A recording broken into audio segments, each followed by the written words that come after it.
Welcome to our exploration of mesh routing. In this video, we'll be delving into how mesh routing works and why it's a game changer in the world of network users. We'll be focusing on popular products like Eero and Google Home, which have been instrumental in bringing this technology to the masses. In our first exploration, we'll look at what mesh routing is and why it's important. Mesh routing is a network setup where each device, or node, is connected to several others. This creates multiple paths for data to travel, ensuring a strong and reliable connection across a large area.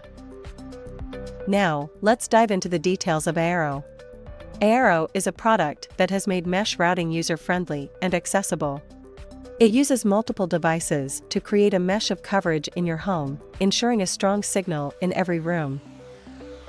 Next, we'll take a look at Google Home.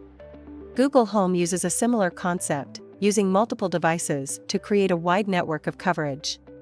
This ensures that no matter where you are in your home, you'll have a strong and reliable connection. Finally, we'll go through the basic steps to set up a mesh network. First, you'll need to connect your main device to your modem.